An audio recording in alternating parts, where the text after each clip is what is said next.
It's 34 years we've been married.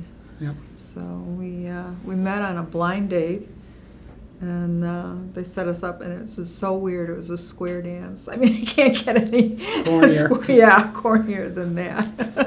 But it worked. Yeah. I think it was, 5 months later we were married? 6 months? 7 months. 7 months later yeah. we were married, yeah. It was... Well, I had gotten the news earlier, and then I waited to tell her. There was something that was going on. That's why I waited. I can't remember why. But the doctor had called me on the phone and told me that I had the cancer. I think I waited a day or so, and then I don't remember why. And then I told her that I had the cancer.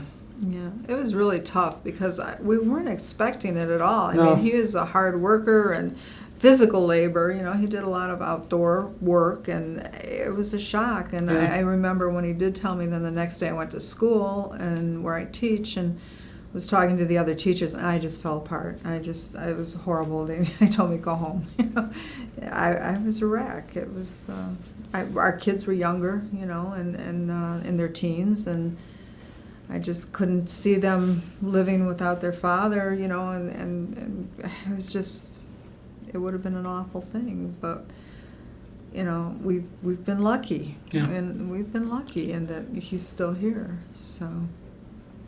As far as telling our children about the prostate cancer, I waited a while because I was pretty devastated at first, and I didn't want to talk to them when I was super emotional.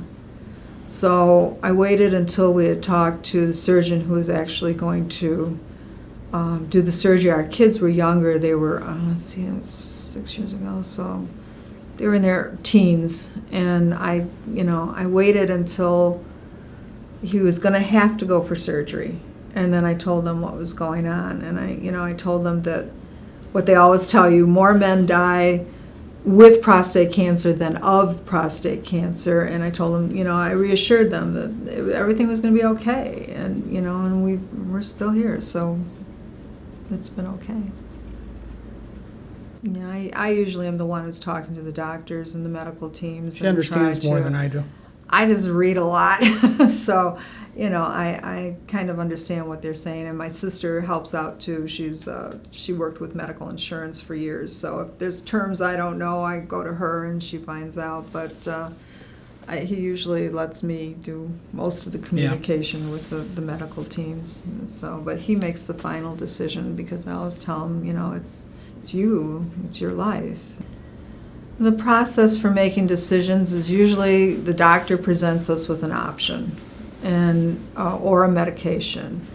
And we talk about it with Dr. Morgan's, and then we go home, and I usually am on the internet a lot, do a lot of research, and then talk to him about it and see what he thinks. And then he'll say to me, what do you think? And I'll say, well, I think we should go for this or that, and you usually agree. It's amazing. We agree on everything. Even we go for lunches almost every day. and I'll say one spot, she goes, I was thinking that also. So same thing with furniture. I don't know. It's a little bit weird also that you can agree that much. So, yeah, we usually do. Yeah. That's good. We're pretty close as a couple. I mean, we have, we're both retired now, and that gives us more time. But, even before with the kids and everything, we had decisions to make and treatments to get him to and things to plan. And we've had to change things around a lot. He's been in the hospital. We haven't been able to do a family trip or, so yeah, we're pretty close. Yeah. I think. Before this, I would never have thought of retiring. Yeah, I thought I'd true. work till I was 70 or whatever. So when I found this out, I look forward to retirement.